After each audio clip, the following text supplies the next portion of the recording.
Stem cell क्या है, हमें इससे क्या लाभ मिल सकता है? आजकल हर दूसरा व्यक्ति किसी न किसी बीमारी से परेशान है। कुछ बीमारियों का इलाज संभव है और कुछ का संभव नहीं है। लेकिन अगर हम स्टेम सेल के बारे में जान ले तो हमें पता चलेगा कि करीब करीब हर बीमारी का इलाज स्टेम सेल से संभव होता जा रहा है। आप इस वीडियो को जरूर पूरा देखें, क्योंकि इससे आपका, आपके परिवार के किसी सदस्य, रिश्तेदारों और दोस्तों को फायदा मिल सकता है। मैं आपको जिस खोज के बारे में बताने जा रही हूँ वह इस सदी की सबसे बड़ी खोज है, और वह है स्टेम सेल।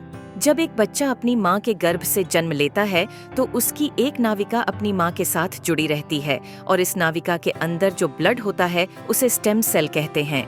जब माँ की गर्भ में आर्तवशोथ से पितृशोथ मिलते हैं तो पहले सेल का एक छोटा सा गोला बनता है। यह गोला स्टेम सेल कहलाता है। जैसे ही यह गोला बढ़ता है उससे बच्चों के हाथ, पैर, आंखें, कान, नाक जैसे अंग बनते हैं।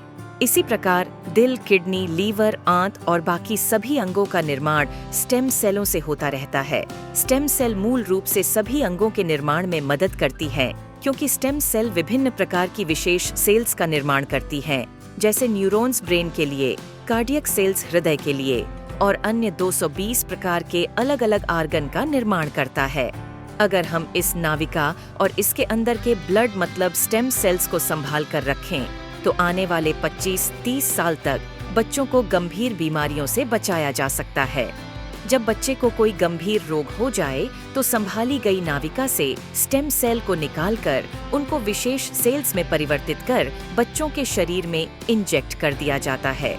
इससे बच्चों के शरीर के अंदर के संबंधित सेल्स की सभी बीमारियां जड़ से समाप्त की जा सकती हैं। लेकिन इस नाविका को ब्लड बैंक की तरह स्टेम सेल बैंक में संभालने और पुनरारोपण का खर्च लगभग 10 लाख से लेकर 50 लाख तक का होता है, जिसे हर कोई अफोर्ड नहीं कर सकता। इंसानी शरीर में सभी अंगों के स्टेम सेल अलग अलग होते हैं, लेकिन मूल स्टेम सेल सभी अंगों का निर्माण करने में सहायक होता है। उदाहरण के तौर पर मान लीजिए कि हृदय के कुछ सेल्स नष्ट हो गए हैं, कुछ कमजोर हो गए हैं और कुछ अच्छे हैं, लेकिन अपने सही स्थान पर स्थानांतरित नहीं हो पा रहे हैं। इस स्थिति में हृदय का उपचार मूल स्टेम सेल से किया जा सकता है।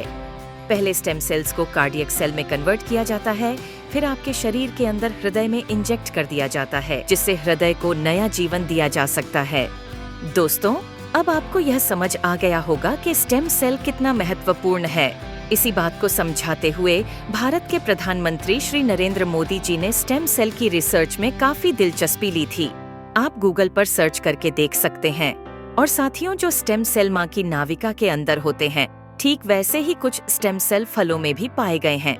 यह स्टेम सेल किसी भी इंसान के ऊपर माँ के स्टेम सेल की तरह ही काम करते हैं, और इसका प्रयोग करके हम किसी भी बीमारी को नष्ट कर सकते हैं। यह स्टेम सेल स्विट्जरलैंड के एक वैज्ञानिक डॉक्टर फ्रेड जूली ने हरे सेब और लाल अंगूरों के अंदर से खोजेन है, जो स्विट्जरलैंड की विशेष प्रजातियों के अंदर पाए जाते हैं। इन फलों का वनस्पति नाम मतलब सेब को मालिस डोमेस्टिका और अंगूर को सोलर विट्स बोलते हैं।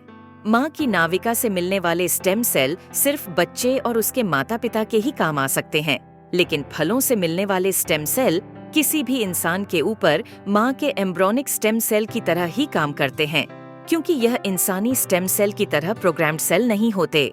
और यह फलों के स्टेम सेल इंसानी शरीर में नए सेल बनने की प्रतिक्रिया को तेज कर देते हैं, जिसकी वजह से इसका प्रयोग करके हम किसी भी बीमारी को इंसानी शरीर से नष्ट कर सकते हैं। और फलों से पाए जाने वाले यह स्टेम सेल पूरी मानव जाति के काम आ रहे हैं। सालों की मेहनत के बाद काफी देशों में लाखों लोगों के इलाज में यह स्टेम सेल सहायक हो चुके हैं और हो रहे हैं।